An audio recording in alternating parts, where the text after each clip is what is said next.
Quand on voit quelque chose qui nous arrive dans la vie, de positif ou de négatif, quelle que soit la chose qui peut nous arriver, cette chose, on ne doit pas l'avoir coupée d'Allah subhanahu wa ta'ala. On doit toujours la mettre en lien avec Allah subhanahu wa ta'ala. Il t'arrive quelque chose. Si tu vois que la chose qui t'arrive, ça te conduit à ton malheur. Tu vas dire pourquoi moi, pourquoi ça m'est arrivé, et tu vas voir la chose qui est coupée d'Allah.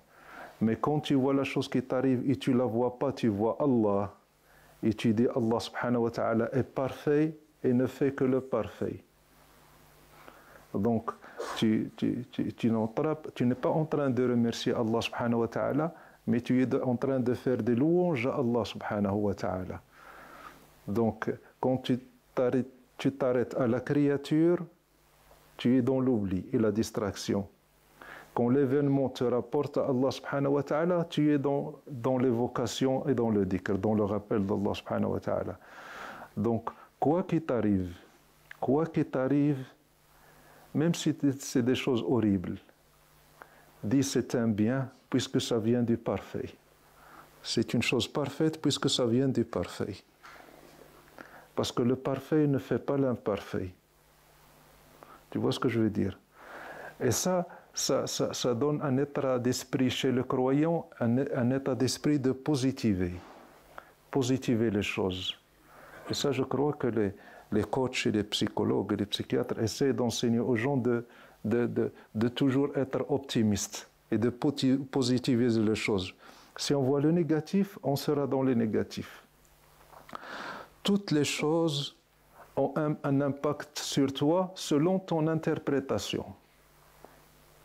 Tout ce qui t'arrive, c'est toi qui en fais quelque chose de bien et c'est toi qui en fais quelque chose de mauvais. Et c'est quelque chose d'extraordinaire quand un homme lui arrive quelque chose de pas bien. Ce n'est pas un problème de santé, je sais pas, ou bien un problème financier grave, ou bien il perd quelqu'un, et immédiatement, à chaud, immédiatement il dit « Oh Allah, alhamdulillah », ça veut dire « c'est parfait puisque ça vient de toi ». Et Allah subhanahu wa ta'ala, quand il voit l'homme accepter toute chose qui lui arrive parce que ça vient d'Allah subhanahu wa ta'ala le parfait, tu ne peux pas imaginer la récompense qu'il lui prépare dans ce bas monde et lors de sa rencontre. Un jour, Sayyidina Nabi sallallahu alayhi wa sallam, il est passé à côté d'une dame qui était en train de pleurer son enfant. Il venait de perdre son enfant et il pleurait son enfant. Et puis il criait « Mon enfant, mon enfant ». Et Sayyidina Nabi sallallahu alayhi wa sallam est passé. Il lui a dit « Madame, patientez. Et il n'a pas reconnu Sayyidina Nabi sallallahu alayhi wa sallam. Il lui a dit « Laisse-moi tranquille. Il ne t'est pas arrivé ce que m'est arrivé. Tu ne peux pas comprendre. » Et Sayyidina Nabi sallallahu alayhi wa sallam, il l'a laissé tranquille. Il est parti. Il y a quelqu'un qui est venu chez elle et lui a dit « Tu sais qui t'a parlé? C'est le prophète sallallahu alayhi wa sallam. Pourquoi tu lui as pas répondu comme ça ?» Alors il est allé chercher Sayyidina Nabi sallallahu alayhi wa sallam à la maison. Il a dit « Je patiente, ça y est, je patiente. » Sayyidina Nabi sallallahu alayhi wa sallam, il lui a dit « La patience, c'est à chaud. La patience et les patiences, parce qu'après, tout le monde patiente. Quoi qu'il t'arrive, après 1 an, 2 ans, tu oublies. Tout le monde patiente après l'écoulement de temps. Mais ta réaction à chaud doit être d'attribuer cette chose à Allah subhanahu wa ta'ala et d'y voir le bien. Même si c'est un mal. Tu vas dire, oh Allah, c'est toi qui l'as fait, c'est un bien. Mon serviteur, j'ai pris de ta santé, je t'ai pris quelqu'un de ta famille, je t'ai fait quelque chose que les hommes n'aiment pas. Et toi, tu me dis que c'est bien. Et tu me dis que c'est quelque chose de parfait. Et essaye d'imaginer la position d'Allah subhanahu wa ta'ala vis-à-vis de ce serviteur qui est en train d'attribuer la chose et de lui dire que c'est un bien, même si c'est un mal. Dans l'absolu, il n'y a pas le mal. Dans l'absolu, il n'y a pas quelque chose de mal dans cet univers. Il n'y a pas d'imperfection.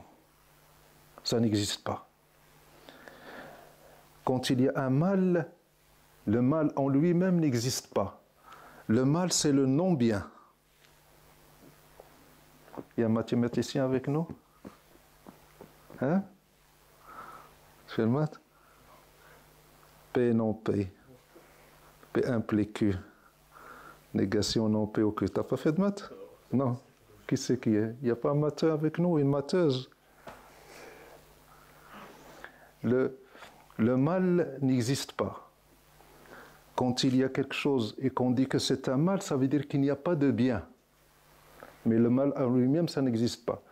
Donc, tout ce qui arrive dans cet univers, c'est une perfection. Que tu arrives des fois à décerner et des fois tu n'arrives pas à comprendre. Si c'est un mal, c'est que toi, tu n'es pas arrivé à voir le bien. Mais tant que tu es aveugle, au moins, et le réflexe, apprends à avoir le réflexe de dire Alhamdulillah. Ça veut dire c'est imparfait, ça vient du parfait. Et le réflexe de le répéter, et de montrer cette soumission à Allah subhanahu wa ta'ala. Et si tu t'entraînes à force de faire ça tous les jours, même si tu ne sais pas pourquoi, même si tout est négatif, tout est brûlé, tout est cramé, et tu dis Alhamdulillah, Alhamdulillah, c'est parfait, c'est la perfection. Il n'y a pas de mal. Le mal, c'est nous, c'est notre interprétation. Tout ce qui arrive dans l'univers d'Allah subhanahu wa ta'ala, c'est parfait. Et Allah subhanahu wa ta'ala nous éprouve et nous fait subir ces épreuves pour qu'on apprenne au début de notre cheminement à nous soumettre à sa bonne volonté pour que Allah subhanahu wa ta'ala, force de te soumettre, un jour Allah subhanahu wa ta'ala, il va lever le voile. Et quand il va lever le voile, tu verras la perfection d'Allah subhanahu wa ta'ala. Partout.